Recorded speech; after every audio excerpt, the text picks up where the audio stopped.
So just briefly, guys, this is in continuation with the series that we started the other day, that I believe I can fly. So I discussed with Abhijit and asked him whether he would be able to share his thoughts and his learning from the journey that he had in his life, and he has agreed to do that. Just as a brief introduction, Abhijit and I came to know each other when we started our post graduation in 1987. So it's been a long, long association between us. After we passed out, he went his way and he had an extremely successful career, first in India and subsequently in Singapore. Uh, at around 50, he decided that he has done too much in his life and he has made too much of money, I suppose. He was a senior person with the HP, and then he decided to take up his, to study again a different thing. So he went to Stanford and spent 2 years rediscovering his life. And after he did that, he felt that all what he learned and the new, the dimensions he has acquired from being in Stanford is something that is beneficial for a larger cross section of the society. So he is, his current engagements and activities are in this direction. So that's when I asked him that there is a crowd of people here back down in India, in southern tip of India, where his expertise could be of benefit. And he agreed to do a very special class for our students and teachers on entrepreneurship. And as many of you are already aware of it and involved in that classes, and I'm sure that all of you are enjoying, and I believe that this some of their machines, as you know, the regular rigor in Sabina. Thank you, Abhijit. Thank you, Coach. That was a very kind introduction, and as usual, more flowery than I deserve. So I think I will try to live up to it. So first of all, for everybody who's on the call, thank you for taking the time to attend this one. And since I can't talk without slides, I will share a few slides about my life. And I'm just going to talk about the slides for maybe half an hour or 40 minutes. And then I want to throw the floor open for questions, because I believe that the best way to really understand whatever I'm talking about is to ask questions. So please make sure you ask the question in the chat button on the right.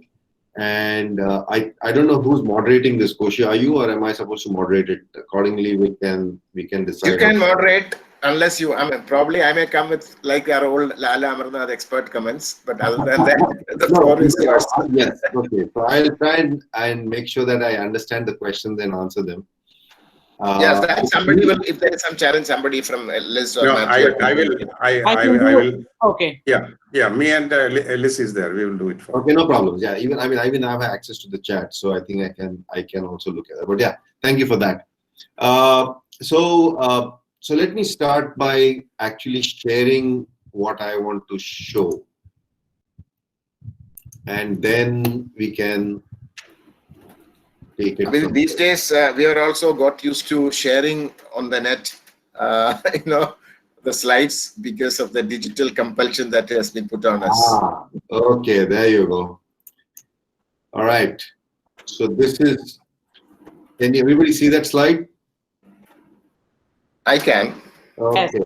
All right, good. So I assume everybody else can. In any case, I will talk through it.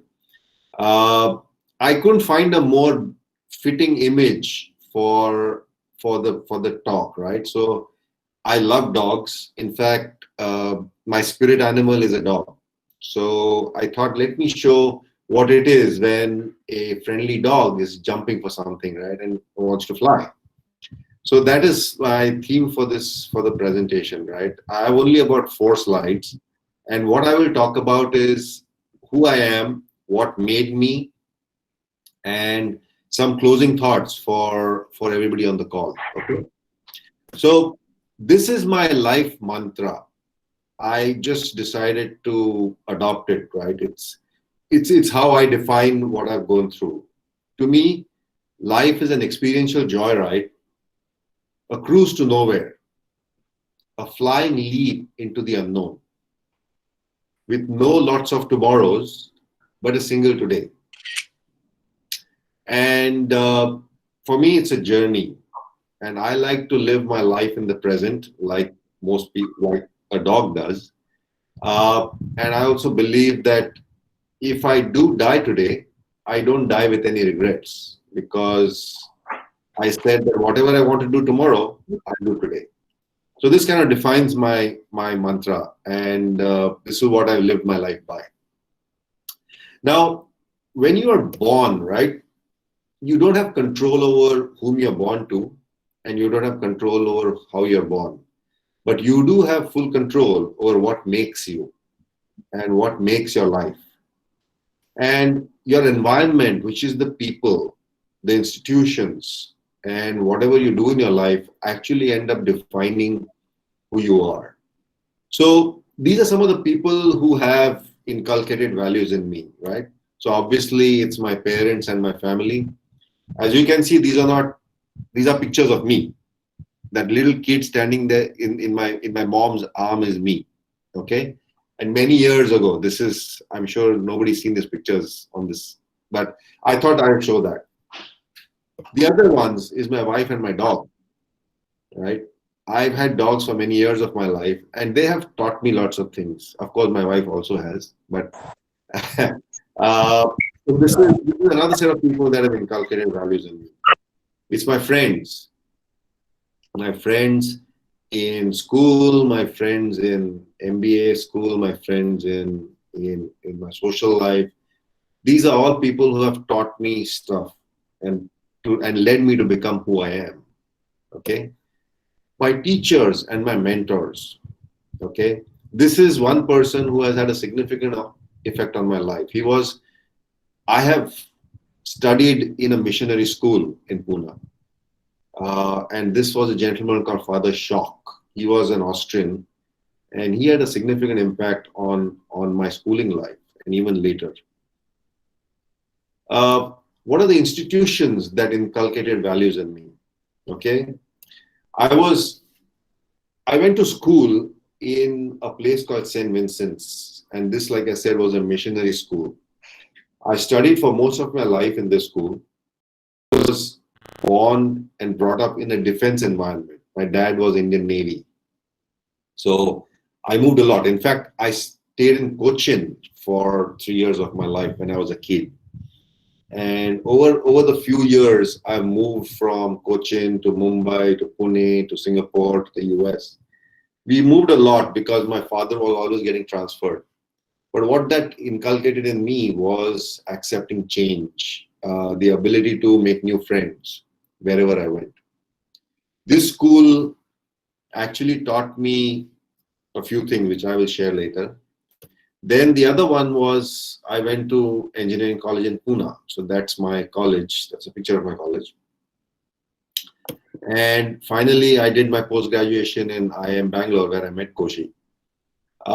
These institutions actually taught me were discipline, that I had to do things which even if I didn't like doing them, right?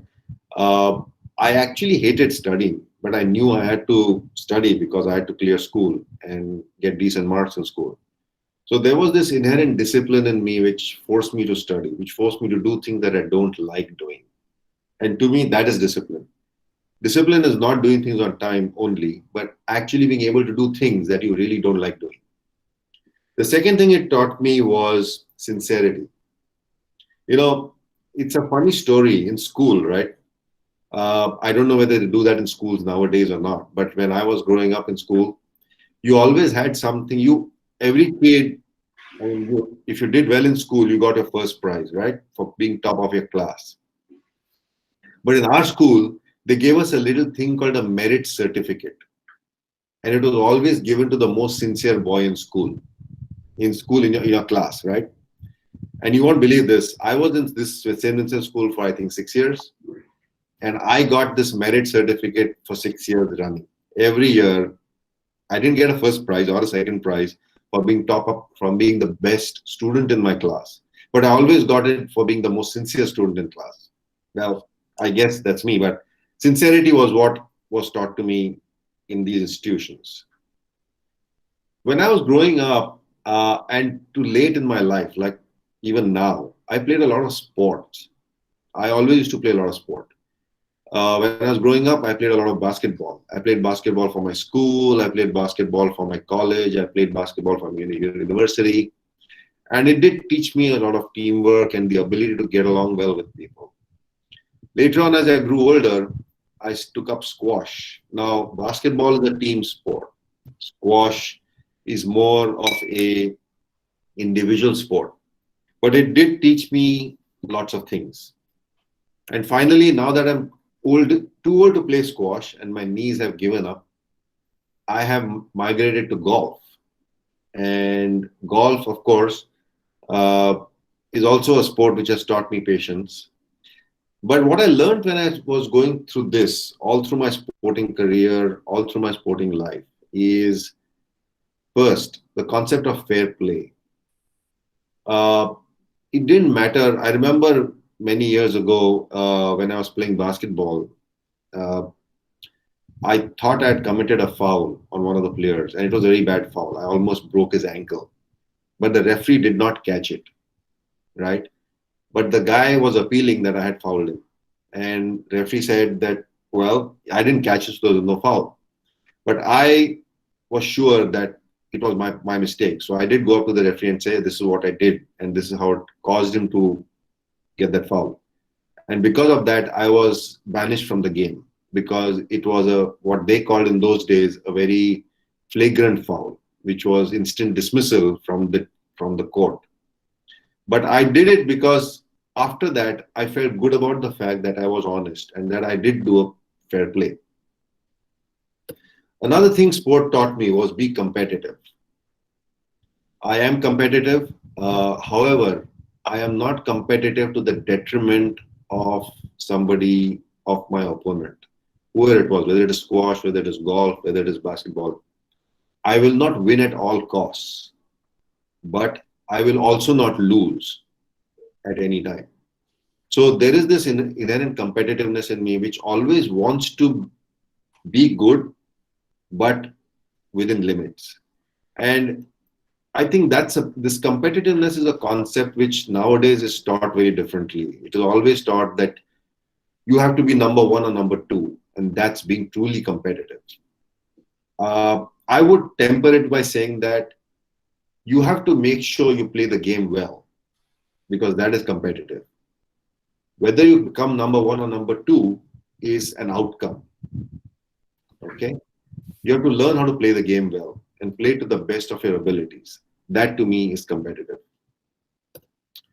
Finally, it also taught me never give up. And I have an interesting squash story here. This never give up has stayed with me for a long time. It stayed with me because I learned it in my first few games of squash. I used to play squash competitively here in Singapore, and I one day ended up in a tournament playing somebody who was 10 years older than me, but who had a lot more stamina than me. And I'm not sure how many of you know squash, but squash is a very tiring physical game. And I was playing as part of a team, right? So my game was the deciding game. It was a game of best of five matches. We were already 2-2. We had lost 2, we had won 2, and mine was the final match in which I had to win for us to even win against this team. By the 4th game, I was completely tired. I was not willing to walk. I was willing to give up. When my coach came to me and he said, you know what, I don't care what you do, but when you get back on that court, you are chasing every ball down. I don't care if you faint on the court, but you are chasing every ball down. And he just gave me a drink and he said, just drink this and get on court. And that's what I did. I lasted the 5th game. I won by 1 point, but in the end, we won the game and the match. So to me, this never give up has always stayed in my life. And some people call it being stubborn. I just say that I will never give up. Uh, and that's what, so far it has worked for me. In a lot of cases, it hasn't, because my wife calls me really stubborn at times. But hey, there's always a positive side to every behavioral pattern, right? So whenever through my life, these are some of the things that I have learned. What I'm going to show you now is a big picture of my career and how I have constantly been on a learning journey. I have always tried to learn new things. I've always tried to pick up new things because I tend to get bored with the present in a way. So this is a pictorial graph, or what is nowadays called an infographic of my life. So the top part is, that's me, and how my life has changed over the last 35 years or 30 years, and where it is going into the future. It talks about all the places I worked at. So in the 90s and in the 2000s, I used to work in India. And I worked in different companies. I worked in some oil exploration companies. I worked in consumer product companies. But in the late 90s, which is 98, my wife and I decided to move from India and come to Singapore. When I came over, I didn't have a job. So I came over here and applied for a job. And that job was HP. Now, HP is a technology company. And if you notice, it's very different from the Colgates and the Heinz's of the world, which are more food consumer product companies. But I switched my skills to be able to actually work in HP. Now, once I did that, I learned how to operate in a multicultural environment. So the job I had was an Asia Pacific role, which basically meant I had to deal with Chinese and Koreans and Japanese and Australians, as well as Indians. I knew how to deal with Indians, but I had to learn how to deal with all these other cultures. And it was interesting. It was challenging to the extent that I also had to learn some of the newer languages to be able to talk to them. I'm not very good at learning languages, but I had to learn a few words in Chinese or Korean to be able to converse with my team in China or Korea. Through the 2000s, up to 2015 is when I worked in just two companies. Then in 2015, I decided that I had enough of corporate life, so I wanted to start something on my own. So I combined my passions for dogs by launching an app called SingaPaws, which was a pet service app in Singapore. And I also started doing something which I love doing, which is 3D printing. When I started thinking about these things, I also learned that at heart, I am a maker. I like to make things with my hands. I always enjoyed tinkering with my cars and my motorcycles and anything else. So I said, okay, why don't I step out on 3D printing? Because that's something which you create and you make. So I set up a 3D printing business. Then about 2016, we decided to again do something different. And we said, why don't we go to the US for a couple of years? And we ended up going to California. We moved to California, me, my wife, and my dog. We stayed there for 2.5 years.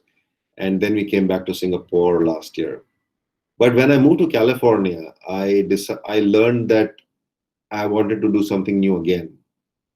And that's when I started being more of a mentor, startup mentor, a coach, a teacher. And I realized that I did enjoy that in my life at this stage. So through my work and through what we were doing, you can see that I have moved across countries. Obviously, as a kid, I'd moved schools.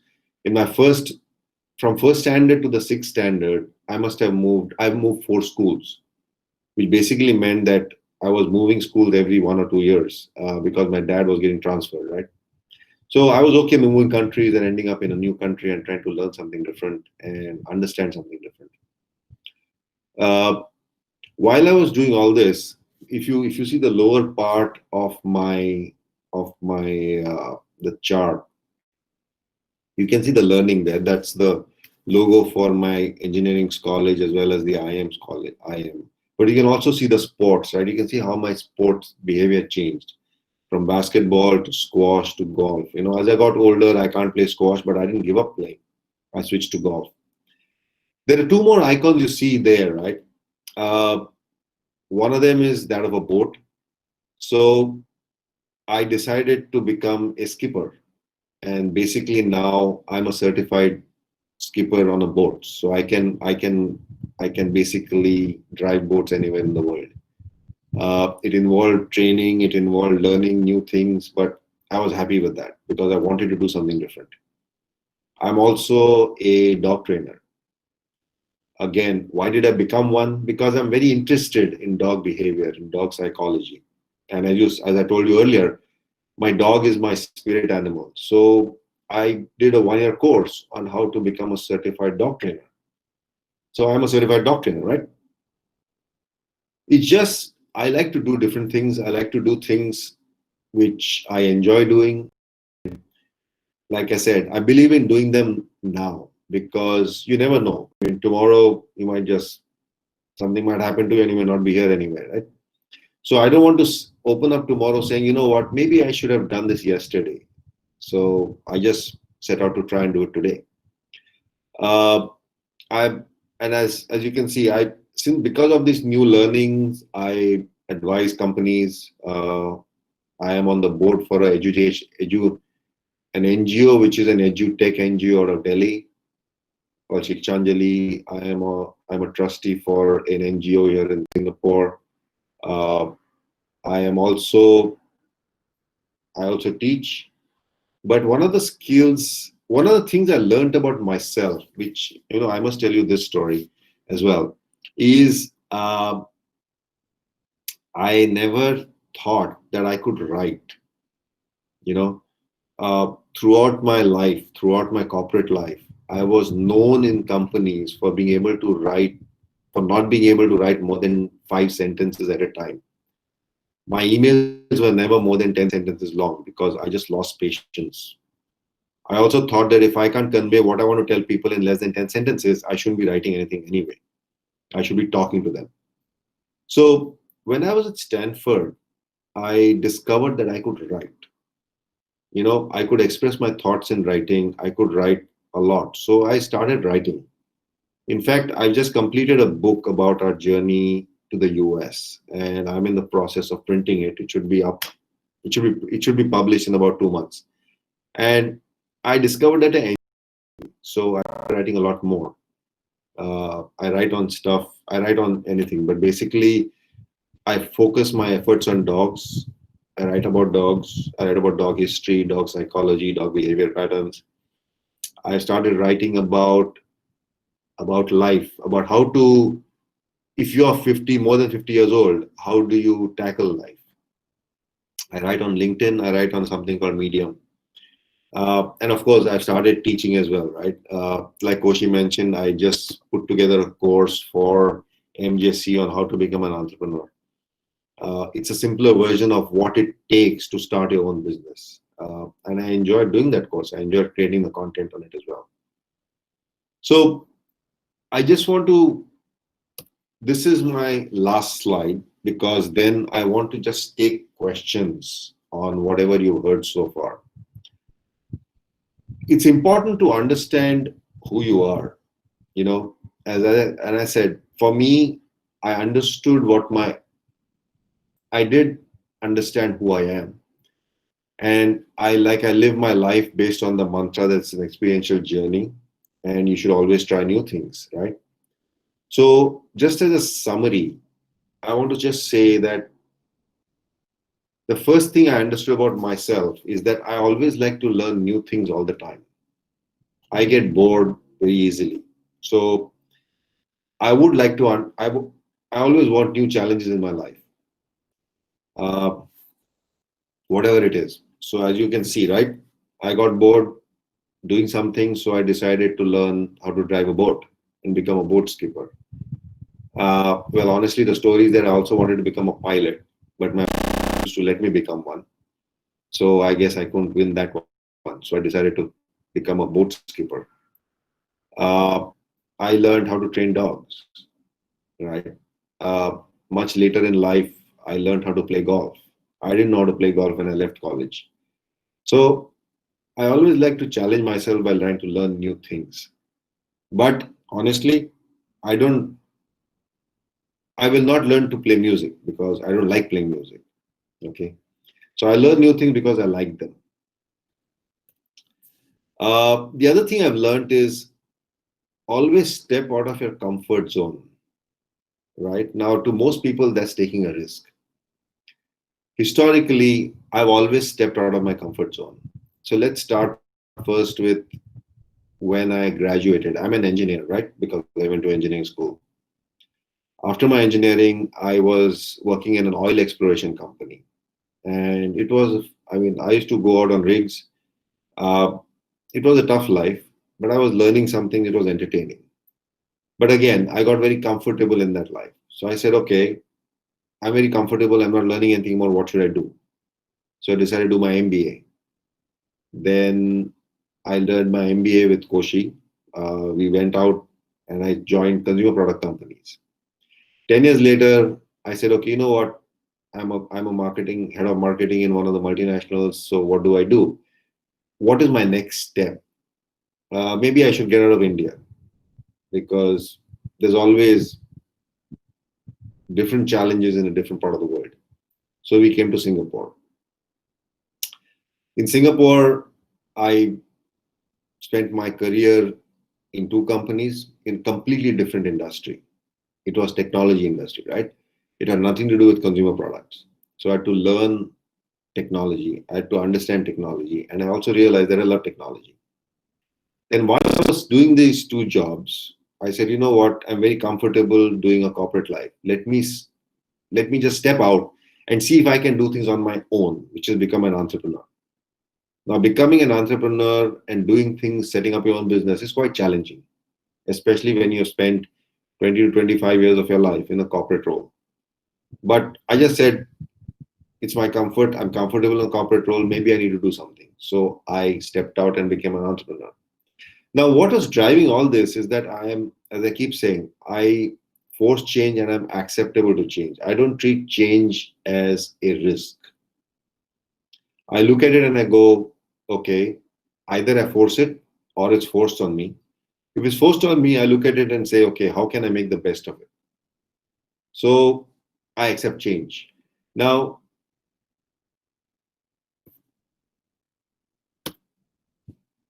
I never give up, right? You heard my story about why I never give up. So if I start something, I want to take it to its logical conclusion and I will keep at it till I finish it.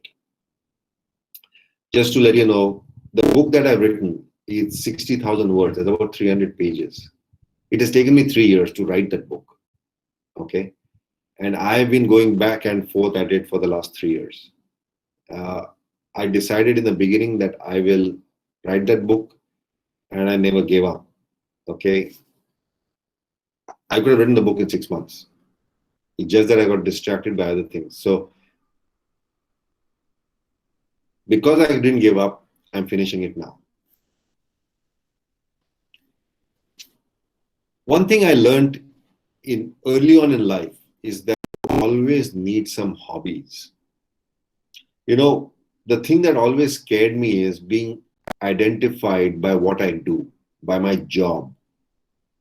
And I realized the importance of developing hobbies when I came to Singapore and one day I did lose my job, right? Uh, that's the time I said, I will not let my job define my identity. And I want to do the other things which will help me define myself. So even if I don't have a job, I'm not going to feel depressed about it. And hence, my hobbies are what you see. My hobbies are playing golf. My hobbies are training dogs. My hobbies are learning to write. So I will always do something, even if I don't have a job to do. And I think it's a good balance to have because one of it is that it helps you disconnect from your job. So it helps you understand you really do stuff you love doing, right? Right now, I realize that I enjoy teaching. So I'm developing the content and I teach. I enjoy mentoring. I enjoy talking to people to see to help them with my experience, so that I can always present a view which they don't have because they have not lived life the way I have, right? So it's always good to develop hobbies. And I always encourage people, whether it's my wife, whether it's other friends around me, saying, just ask yourself the question, saying, if I don't have a job tomorrow, what will I do with my time? And I'm sure you will get some very interesting answers. Finally, do not compromise your integrity. One of the things that was taught to me throughout in school or part of being in the defense services environment is your integrity is always going to stay with you. And do not do whatever it takes to compromise your integrity. Because that once you lose it, you will never ever get it back. Okay? I have refused to do things because I thought it would compromise my integrity. As senior manager, I would always get gifts from suppliers. I would get gifts from customers. I never ever took anything. And if I did, I would declare it and contribute it back into the company, right? Because I realized that the moment I compromise my integrity, I lose a part of my soul, and I never wanted to do that. So I would also say that is never compromise your integrity. So these are the things that help me understand who I am. And this is why I am where I am right now. And honestly to say, I'm very happy with myself. I am, though Koshi does say that I've achieved a lot in life, I'm not sure I'm there yet. I am not a superstar. But one thing I am is when I go to sleep, I go to sleep satisfied that I have lived my life on my own terms. And I have not been forced to live life on somebody else's terms. Okay? So with that, thank you for listening to me. And if there are any questions, I'm happy to take the questions. And I could stop sharing, so I'll go back to there we go. Yeah, Abhijit, I Yeah. have a request. Sure. With regard to your, new company, Alt-Lyf, Yeah. I think you did say if you without probably talking about the privacy of your clients or something, some experiences you can share. It will be motivating, I feel. Okay. Sure. So let me talk about Alt-Lyf. The reason I named this company Alt-Lyf is because it's actually a short form for alternate lives. And I think one of the things is that everybody needs to think about what other options are there for them in their lives to be able to lead a much better, happier, and satisfied life. So I use the tools in this company, which is called Designing Your Life, to be able to think, to help people think through what they want to do next. My clients today are, some of them are my friends, some of them are people completely unknown to me. But what I do is I take them through Designing Your Life, and I say, okay, why don't you guys think about what you want to do with your lives, and I can help you think through it, right? So that is why I call this company Alt-Lyf. And right now my clients are senior. Some of them are my age. In fact, some of them are students. I'm actually talking to a couple of students who are trying to figure out what to do with their life. One of them is a designer, and she's a product designer, but she doesn't really want to do a career in product design. But she likes some aspect of product design which will help her, right? So I'm trying to help her think through options of what she can do. One gentleman I have is a career, he's as senior as me. and he's trying to figure out what to do with his life in the next 20 years. So I'm trying to help them to do that. So Alt-Lyf is all centered around what else can I do with my life, and I use design your life tools for that. So Matthew, does that kind of answer your question? Yes, thank you. Thank you. So I have Cindy here saying, how do we understand ourselves? So Cindy, I think that's a good question. There are different tools that you have to understand yourself. You can use those tools if you want. One of them is called the Myers-Briggs tool which is a battery of questions that you answer, and it tells you what kind of a personality you have. That is one good one. The other idea that I have found that helps you understand yourself is to ask your near and dear friends, right? Saying, what kind of a person do you think I am? What kind of values do you think I have? And I'm sure you will be surprised by some of the answers. You can ask them, what am I good at? Right? So it's usually feedback from others, but it's also being able to sit down and write down stuff in terms of what am I good at? Okay. What I realized, let me give you an exercise, Cindy. Okay. For the next 1 week, every morning, or rather at the end of every day, just maintain a journal of your activities. Okay. Just write down what you have done during the day. Okay.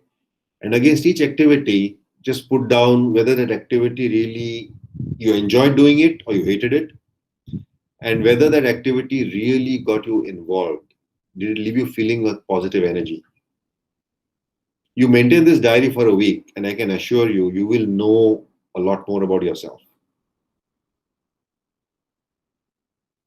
Okay, so I hope that answered that question, Cindy.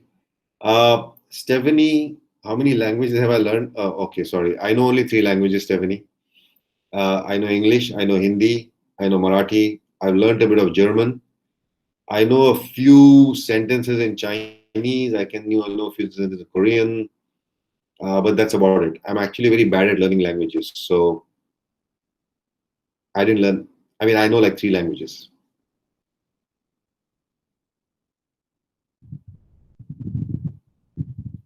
Okay. All right. Here we go. Dhanalakshmi is asking me, every day we can realize what we did. But nowadays, without any one force, we can act is possible. Okay, Dhanalakshmi, can you... I don't quite understand the question, but let me try and answer this. You do realize every day what you can do, yes. But can you act without force? Of course, it's possible to act without force, right? And like I said earlier, you are the only person who's determining what to do with your life. If you understand who you are and what you want to do, you could actually learn a lot. You could do it.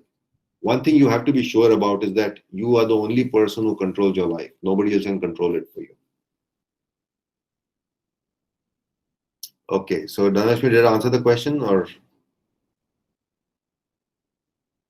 Okay, then I have another one from Nitya. Who is your role model? Nitya, will it surprise you if I say that I don't have a role model? I don't have a role model because I don't believe in role models. I think role models are flawed. And what happens when your role model shows a flaw, you tend to get very disappointed with it. So honestly, I don't have a role model. If it would be any close, my role model is my dog, because like I said, he's my animal spirit, and I love the way they live their life. But I don't have a role model. Okay, Preeti Kumari says, how do I understand that this job or this career is good for me, or I have to try something else?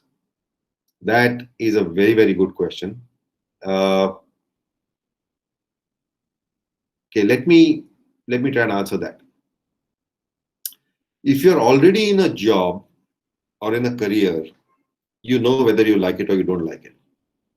But there is something called prototyping, which is trying out new jobs and new careers in a fashion that you don't have to give up your current job. So let me give an example. Let's say you are in a current job, you don't like that job. Let's say you are an accountant and you hate being an accountant, but because your parents said you should become a commerce graduate and you became an accountant because they said that's what you need to become, so you become an accountant.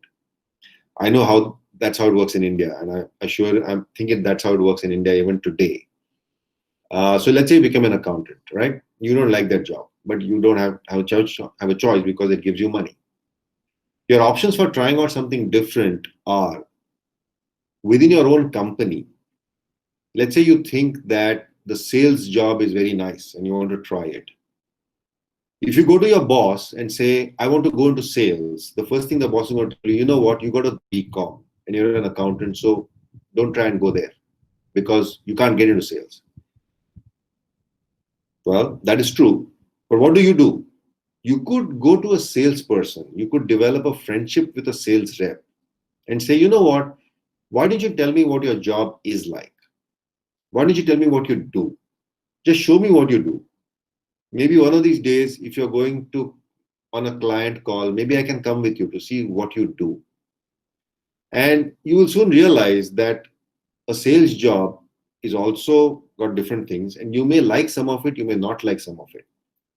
But the idea is to learn from somebody else who's doing the job so that you know whether you like it or not. And this is what I call prototyping. Is you learn by just talking to somebody else. Okay? Maybe you can convince your boss that, you know what, that you want to do a project for the sales team for a week or for 2 weeks. Okay? Your boss may allow you to do that because he might say, you know what, okay, 1 week I can spare you, you go do a project. But the idea is you go learn from the sales team whether you like doing whatever you like doing. So I advocate prototyping a lot because it allows you to learn something. It allows you to know whether you love it or not. But more importantly, you know you've tried it and you can either succeed at it or fail at it, right? So that is one really good way to understand whether you want to try something else without risking what you have. This is within your company itself, right? So I would recommend you do that. Okay, so Preeti Kumari, okay, I think I hope I answered that question. Cindy saying Kamsahamnida. Yes, it is. You know Korean, huh? That's good. Yeah, shishir. That's good. That's thank you as well. Okay. Okay, Srishti Kumari. How to be motivated in life against negativity thought. Okay. Srishti, I would recommend you look up something called resilience and optimism. Okay. I can give a very long answer to that question. But if you think positively, you will always be motivated in life. Okay. Most of us do not learn how to think positively. It's not in the human brain. Okay. So there is something called resilience. Look at Google resilience, and you will see that optimism is a part of resilience. Okay. And when you start getting negative thoughts, there are some techniques there to figure out why you should stop having negative thoughts. I can post the link later on I can send it to Koshi or to Liz, and they can post it on the site, or to Matthew, I don't know where, but you could do that. But remember, you have to be optimistic to be motivated. Life is a challenge. If you approach life with that one single thought, that I don't care what life throws at me, but I can do something about it, which means I'm in control of my life, then there is no negative thoughts, because you will get past the negative thoughts. Okay, Rao, thank you. All right. All right, Cindy has one more, which is, can you please share with us about your experience in a job interview? Okay, you want me to share experience about being the interviewer or the interviewee? I guess interviewee. Huh? Okay. Uh, okay. I've had some good interviews and I've had some bad interviews. Okay. Let me talk about the bad interview first. So the bad interview was, I forget which bank it was. They'd asked me to come and meet them. And I landed up 20 minutes late because I was stuck in traffic. And after I landed up, when they asked me the question, why do you think you want to join the bank? And I told them, I'm not sure because I want to be able to, I'm curious. That didn't go very well. Okay. So in those interviews, it doesn't go very well. But on the good interviews, I think good interviews go both ways. Okay. Which is where the interviewer is trying to understand you, and all the questions that he or she asks is to understand more of you, right? A good interviewer also will learn to appreciate the fact that you will also have questions for them. So most of the good interviews that I've been to has always been two ways, where the interviewer is trying to understand more of you. At the same time, they respect the fact that you need to understand more about their company. So when you ask questions about the company, they don't take it the wrong way. So it is good to ask questions because it shows that you are interested in the job. Okay. But it also means that you have to be prepared for an interview. Actually, one of the best interviews I have had has been where I walked in prepared to the interview, right? I knew what they wanted to do with the company. I knew how I could contribute to that company. At the same time, I asked a lot of questions about the company, right? So I asked them questions on the culture, I asked them questions about the senior leadership, I asked questions about people. So they knew I was keen on understanding more about their environment, about their people, and that's why I would be keen to join. So I think it goes both ways. All right, Monisha has a question. What should we select in our life, passion or profession? Monisha, interesting one. I wonder why you believe that your passion cannot be a profession. Okay, but let's assume for now that that's a choice. And okay, maybe I will answer the question myself. What I did for my profession was not my passion. Okay, I did it because I had to make money, because I needed to enjoy a comfortable life. I was good at what I was doing, but that was not my passion. Okay. If I was really passionate about something, I would have become a dog trainer right out the door, or I would have become a teacher when I graduated. Now, I realized that both dog training and teaching aren't exactly high paying professions. So I decided not to do them, right? So you have to be clear why you're doing what you're doing. Okay. You can be passionate about certain things, and you can do a profession which you're not passionate about. But what I would tell you is that whatever profession you do, make sure you're good at it and make sure you make enough money at it. And if you know your passion, then indulge that passion in any other way. So for example, you enjoy working with kids. Okay, let's say that's your passion. Maybe your passion is gardening. Now, you can never make a profession out of gardening. Okay, so make a profession out of whatever you want to do so that you make enough money. But if you enjoy gardening, then just go out and build a garden, right? Make a community garden. Just indulge in gardening because that's what you enjoy, right? And one thing I can tell you is that if you do enjoy gardening and you do it regularly, it will have a big impact on your profession as well. All right. Thiruselvi has a question saying, how can we cling on to everyday changes? Okay. I'm not sure I understand that question very well. How can we cling on to everyday changes? Let me try and interpret that. Changes happen all the time. Okay, we actually don't need to cling on to them, but we need to accept them, right?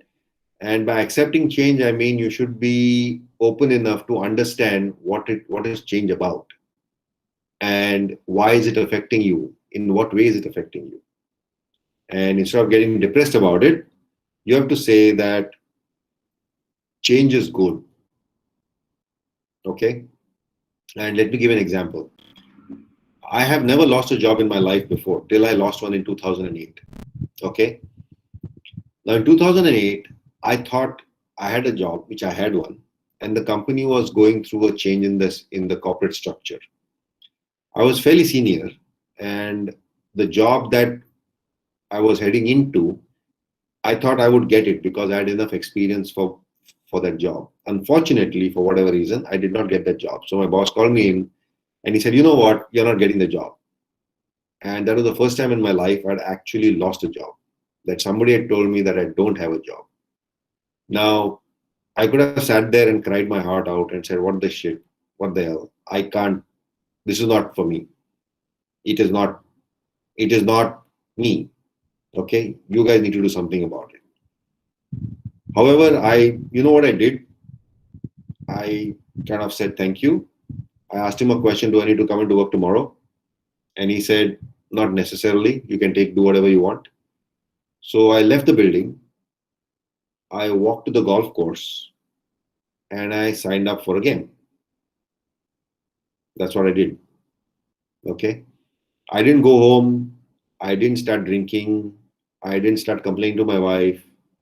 I just went to the golf course and I started playing a game. Now, that was my way of accepting the change that I don't have a job. Okay. So, how you accept change is up to you. But I would suggest that you accept it in a positive fashion by doing something that you enjoy doing. Okay. Thank you. I've got a whole host of thank yous here, so that's good. All right. Okay, Gayatri is asking me, what is my ambition in my life? So Gayatri, my ambition in my life is to go to bed without any regrets, is to go to bed happy and to wake up next morning ready for the next day, right? I'm very simple. I'm not ambitious in life. I don't want a ton of money. I don't want, how do you say that? Right now, my ambition in life is to just be happy, is to be satisfied with what I'm doing. So I do a lot of things nowadays. I don't do only one thing, right? And that's my ambition in life.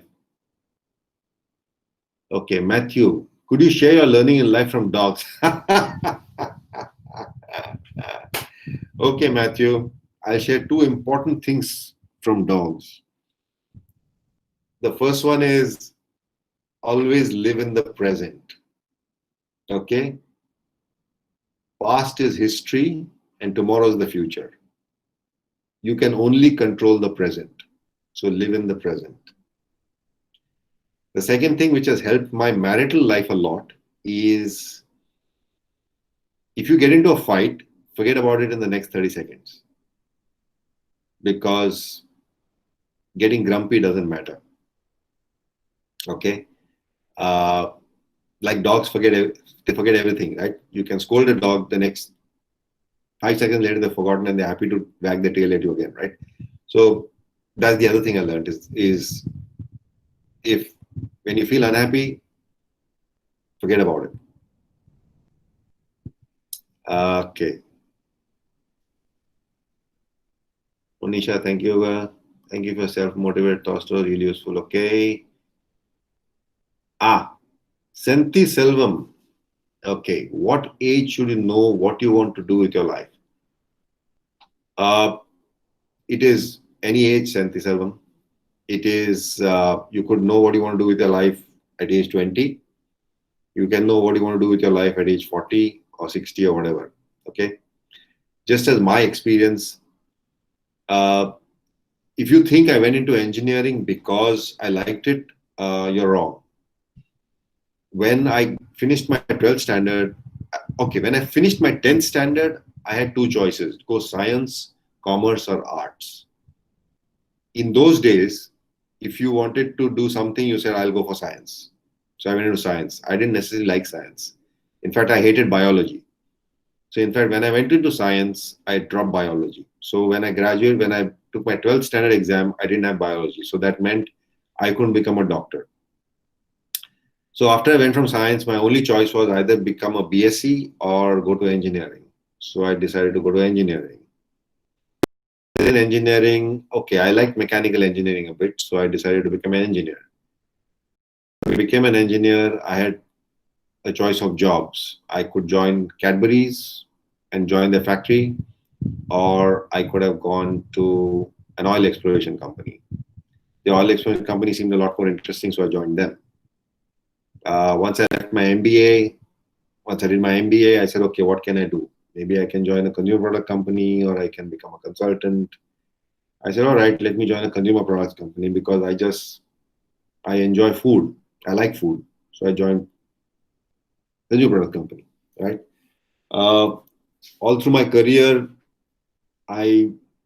one thing I wanted to make sure was that I always had a balanced life, that I could enjoy life. I did my work to the best of my abilities, but I also made sure that it did not take over my life. I had hobbies.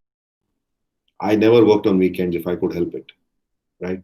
I never worked late into the night if I could help it. So I think what you should do, what you want with your life is a moving target. It's never one time that I've decided what I want to do with my life at age 20, and age 40 is the same thing.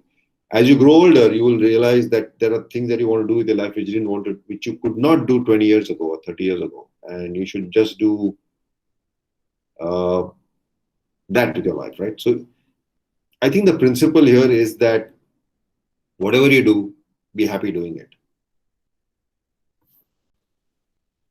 All right, can I keep going down?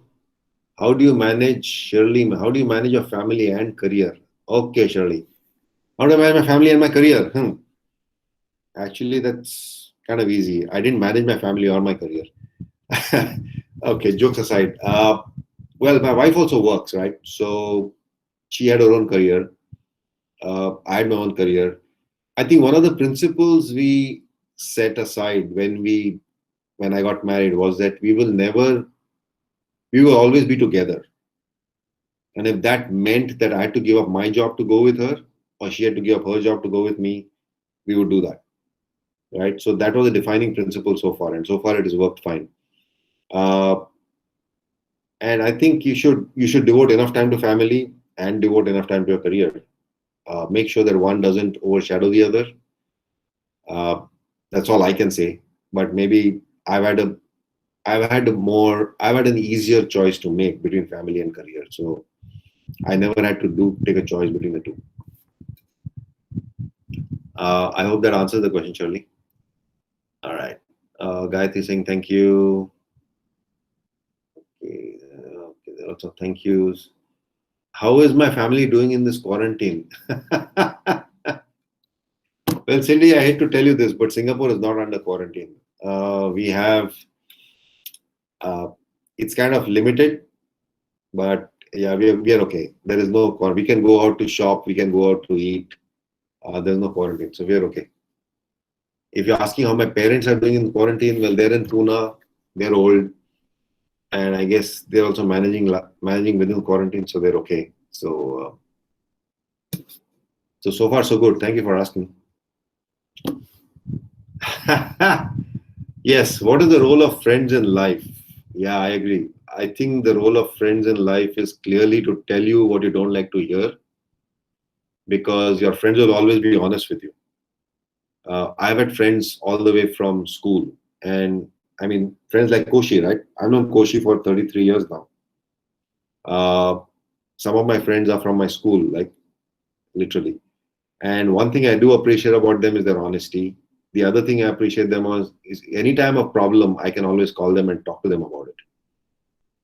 I've had this friend, one of my closest friends has been with me since grade 9. Anytime I have a problem, any problem, relationship problem, anything, I always call him up and I say, what do you think? And he's always there to give me an honest opinion.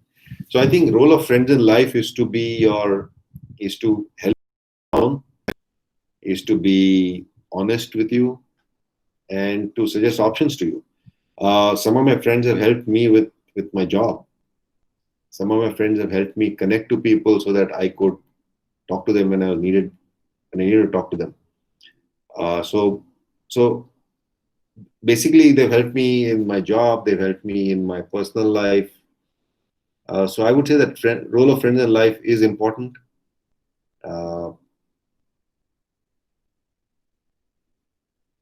Okay, wonderful session.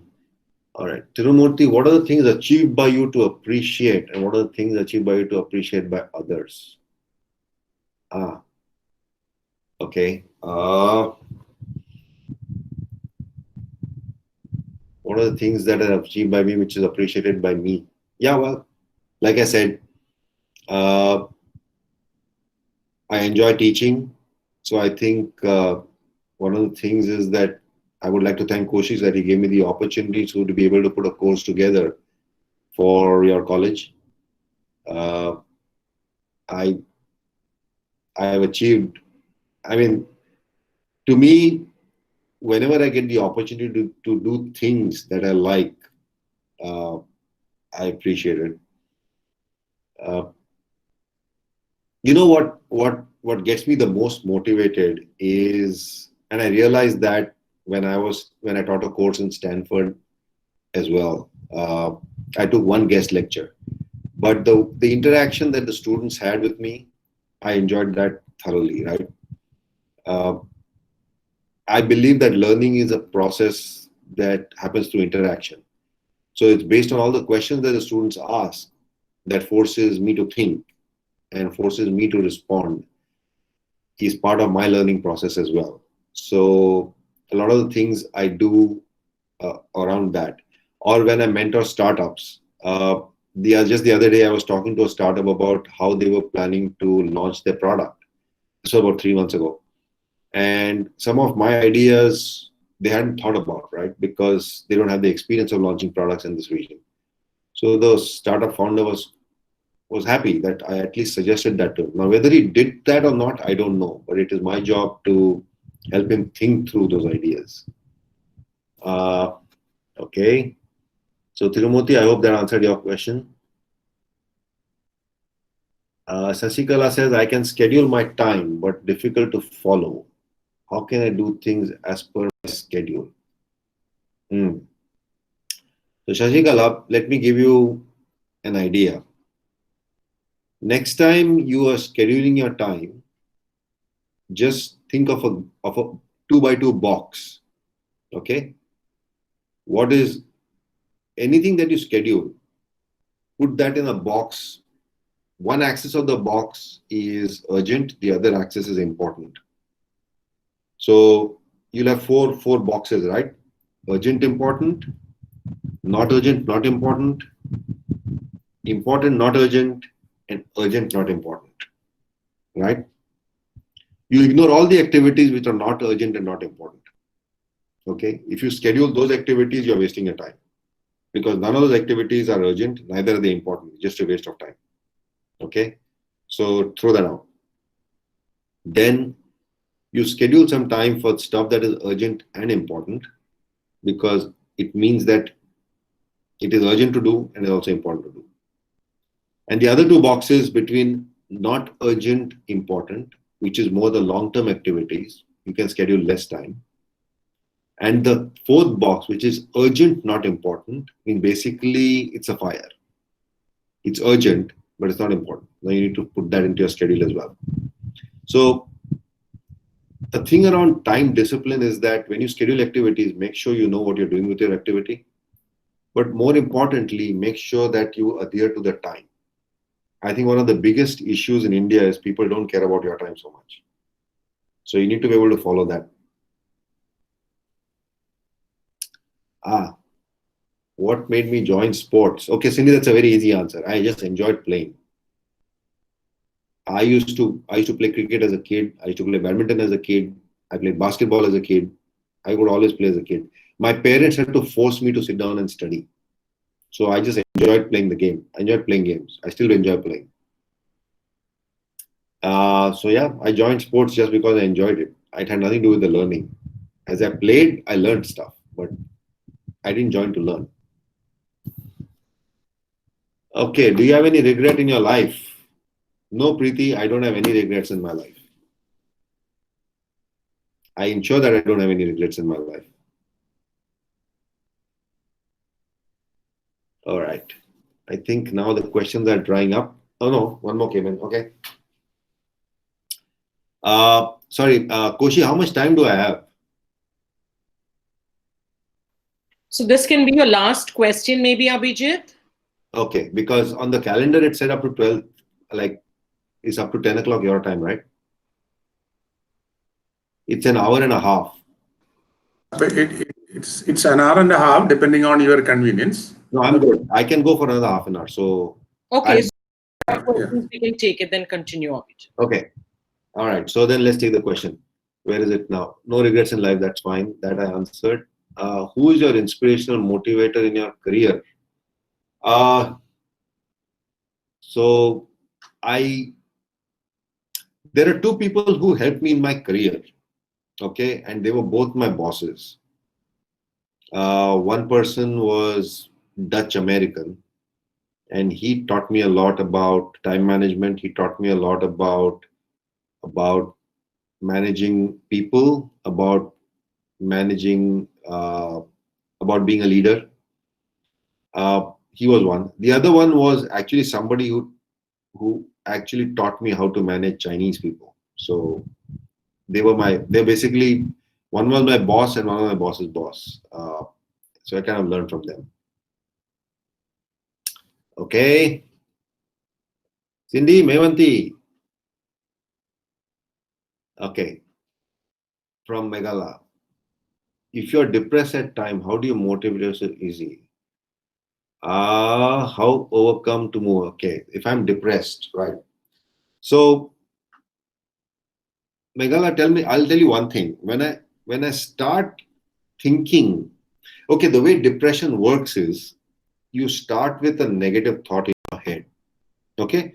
So let's just assume, right? Let me give you a scenario. Let's assume that you were on a phone call, okay, with somebody, and you got into a big argument with them for whatever reason, okay? Let's say it was your friend, and you got into a big argument with your friend, and you get very angry and you slam the phone down and you say, shit, this friend doesn't love me, okay? And then you think about, why did this friend say these things to me? They hurt me. Then you think about, this friend sucks. This friend doesn't love me at all. And before you know, you are spiraling down into depression. You're spiraling down into negative thoughts. Okay? From my experience, negative thoughts never help because they don't help you understand to try and get out. Okay? So whenever it happens to me, like, when I answered Matthew's question, I tend to think like my dog. My dog very rarely has negative thoughts. Okay? Because dogs don't get depressed. Or at least most of dogs don't get depressed. So if I'm starting to get depressed, I will quickly look for something that distracts my attention. Okay? That may be a TV program. I will turn on a TV program to watch, or I will take my dog for a walk. I will do an activity that I know is going to disconnect me from that thinking. After I finish that activity, then I come back to the phone call and I say, you know what? What exactly happened? What did she say? Or what did my friend say that hurt me? Now, when I think like that, I am not in depressed anymore. I am neutral. And I'm then able to look at that conversation and say, you know what? Maybe that friend didn't mean anything like that. Or maybe I sent a message to the friend saying, you called me this, do you mean it? And then the friend says, you know what? I'm sorry, but I was mad at my husband or my son or my wife, and I took it out on you. So the idea is, when you know you're getting depressed, you have to take a break. You have to do something that you really like doing to get out of the depression. You should not be in a spiral. And when your mind is then back to neutral, then you figure out what caused the depression. Okay, Cindy has two questions. How can we motivate ourselves? You can motivate yourself by knowing what you enjoy doing, Cindy. You just have to know what you love doing. You need to know what energizes you. Then you can motivate yourself. Is attitude everything? Yes, a positive attitude is everything. A positive attitude will help you get through any problems in your life. Okay? Have you lost hope at any point of your life? Okay. Have I lost hope at any point of my life? Monisha, I have not lost hope at any point of my life. I don't know if it's in me biologically, or is it because of my upbringing, or is it because of my my DNA or my gene pool or whatever. I don't lose hope. I am always fairly positive. Sometimes when I get depressed and I say, you know what, I hate this, there are times when I fight with my wife and I go, you know what, I don't like this, I must leave her and go away. And what do? I take my dog for a walk. Then I think of what he does. And then I come back and say, you know what, I talk to my wife, and then we are back to square one. And we are good again. But I have not lost hope. So, okay. How do you regain a lost hope? Okay, Stephanie, what do your children think about you? Stephanie, that's easy. I don't have children.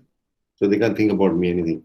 I can tell you what my nephews think about me. They think I'm the coolest uncle ever.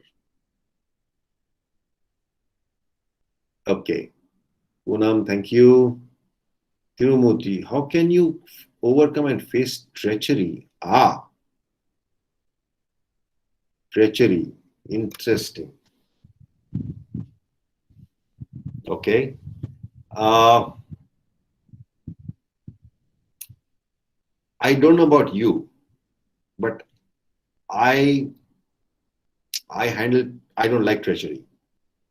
It's part of my values in my life. Okay. If I find somebody who is treacherous in my team, they will get fired straight away. Okay, because one thing is sure, I believe in honesty, I believe in transparency. So if it's my team, if it's one of my team members who's been a traitor, they get fired. Okay. However, I do establish the fact that they were treacherous. So the firing is not because I felt that they were treacherous. We establish it with a discussion and with evidence that yes, they were treacherous, and that's why they got fired. I've never had a friend who's been treacherous, so I can't really tell you how I would behave if I met a friend who's treacherous.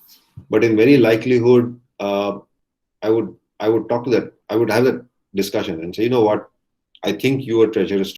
So, do you think that's right? If he says no, then that's fine. Then we move on. If he says, yeah, I hate your life, I hate you, then we say, okay, maybe we don't talk to each other anymore. You know, but I will not allow treachery in my life. So I guess in a way that answers your question. Do I believe in miracles? Monisha, no, I don't believe in miracles. But I do believe in faith. Okay? Because one of the pillars of having a positive mindset is having faith in something. Okay? I don't believe in God. Okay? But I do believe that there is a higher power than us. So I don't go to temples, I don't go to churches, I don't go to any places, mosques, I don't go to any place to worship, because I do believe that there is a higher power who's broader than us, who's bigger than us, and they do govern our fate in a certain way. But I don't believe in miracles. No. How do we choose friends? Yeah, sorry to interrupt. I was saying sorry to interrupt. Liz, I think in another 5 minutes we can close. Okay. Thanks, Matthew. Yeah. After Abhijit takes care of the questions. And why Cindy is giving all these questions is, in her email ID, all the Sabina girls are logged in. That's good. So actually, all the questions are coming from different girls. Yeah, But that is good. they are listening. Only she is typing. That is why. I understand. I don't know whether Cindy is the one who knows Chinese and Korean, or she has students who knows Chinese and Korean. No, Cindy's friends would be there. We have Northeast girls there. Okay. That's why I can hear Shishi and Sawari Cup and all. Who knows Thai? Nobody knows Thai. Okay. Okay. How do we choose friends in life, Stephanie? My God, that is a very esoteric question. How do we choose friends in life? I don't know. I mean, I guess it's very emotional, Stephanie. Choosing friends is never rational. You either get along with people or you don't get along with people. When you get along with them, that means emotionally you're connected to them and they become your friends. Okay? There is no mathematics to it. Okay, Cindy again. What did you learn while traveling to other countries? Interesting question. Thank you. That's a good one. While traveling to other countries, I did learn that people are very different. I'll tell you what all I learned. I learned to talk slowly. I used to talk earlier like an Indian, which is 100 miles an hour. But when I came across to Singapore and I was talking to Chinese and Koreans and Japanese, I had to learn to talk really slowly. But that meant that I had to also learn to think very slowly because unfortunately my brain and my tongue are connected. So I had to make sure that I talk slowly and that was one. Second thing, most importantly, I learned was stop arguing. You know, it's surprising how much Indians can argue. They can argue forever. A lot of the people in Australia or Korea or Japan don't argue a lot at all. So I don't argue. I learned that on the other side, I learned that a lot of the older cultures are the same. We have superstitions in India. There are superstitions in China. Okay, it's the same thing. Older cultures are very much the same. In fact, the average Chinese is like the average Indian. All right, they want to learn how to make a living. They want to know how to beat the system. They want to do things for themselves, right? I learned that Australians are very, very informal and very, very friendly. So you can be a complete stranger in Australia and they will accept you. I learned that what is it? Yeah. So there are different cultures. I also learned that in Vietnam, Hinduism is a religion still. Okay, because it went there I don't know how many centuries ago. I learned to eat different food. I enjoy Chinese. I love Japanese and Korean food. I enjoy Australian steaks. So I'm a foodie. So anytime I go, I have to try out the food, right? So yeah, I learned how to deal with people. I learned how to enjoy their cultures. I learned to enjoy their hospitality. All right, Shrishti. Sometimes there is no reason for sadness but feels sad. Okay, Shrishti, now one thing you need to establish, Shrishti, is that there's nothing medically wrong. Okay? If you get depressed for no reason, I suggest you go see somebody whom you can talk to about why that is happening. A lot of the times it is biological and it has nothing to do with your emotions. Okay, so that helps. All right. How many countries have you been to? I have been to, okay, this is funny, but my wife and I have a competition. I have been to 78 countries. My wife has been to 83. So I'm still trying to catch up with her.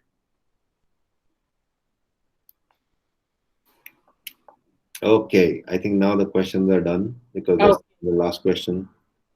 Oh, no? Okay. What are the new dishes you had in China like octopus? No. Well, octopus is in Korea, not in China. They do, what is it? It's called sotong, which is a baby octopus in China. Well, I've had, okay, what are the new dishes I had in China? Well, I've had beef blood, I've had rabbit, I've had crickets. So yeah, I've had interesting stuff. Yeah. How to become, oh, the most interesting stuff. I had crocodile in Australia. Okay, let's move on. How to become emotionally strong. Okay, that is a tough one. Srishti, let me think about how to answer that question. When you become emotionally strong, you have to be of a positive mindset. Okay? You have to learn to take a lot of you always have to look at the positive side of it. There are negative sides, but the only way you can become emotionally strong is to actually going through a bit of fire, is being able to handle whatever is thrown at you with a positive mindset. If you become depressed with whatever is happening in life, then it's very difficult to become strong. You know what they say about steel, right? Steel is forged in fire. It's very weak when it's fire. When you heat steel to whatever 2000 degrees, it melts. But when it comes out, it is strong. So you have to be able to go through a few difficult situations to come out really strong. And you have to have faith. What is my favorite food in Korea? My favorite food in Korea is bibimbap. Is it true that you eat crocodiles in China? I don't think they eat them in China, but they do that in Australia.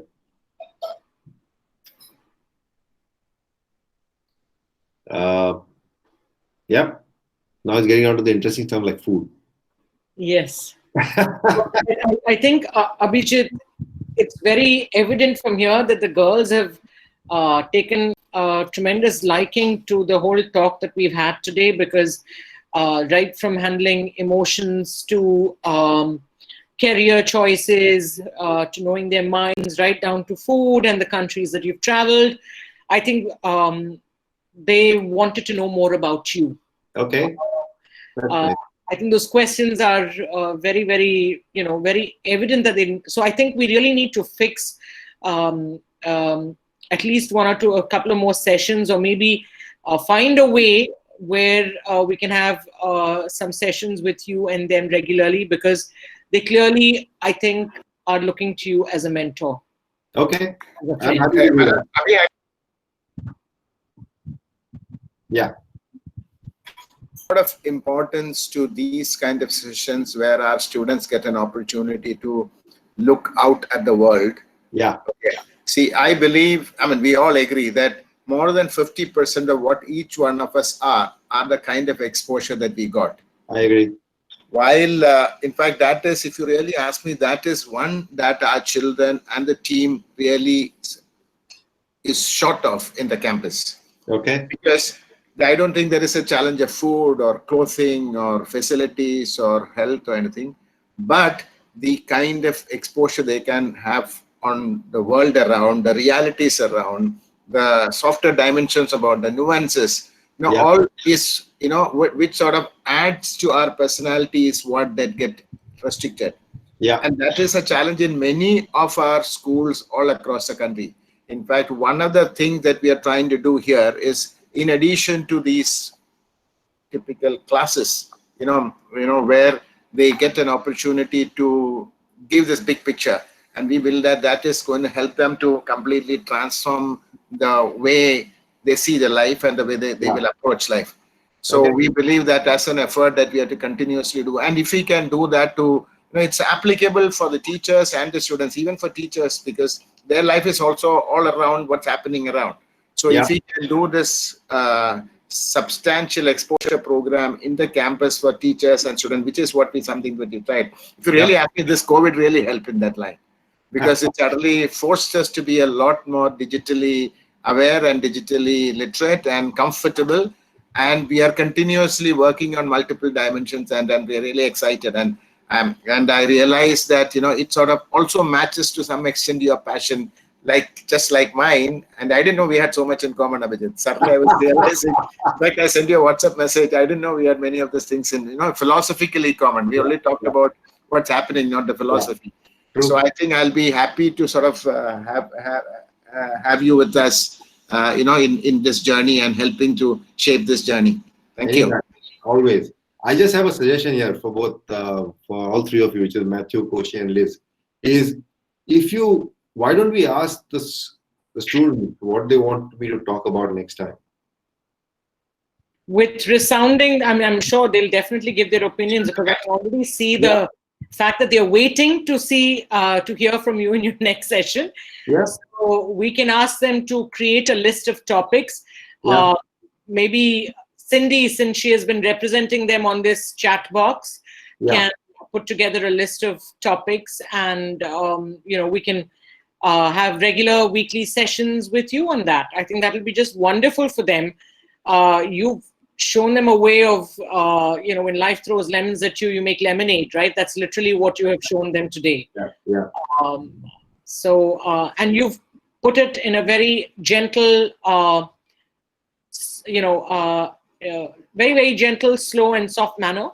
You also showed us very clearly that you need to know yourself extremely well to have a happy life also. So that introspection is so important, so crucial.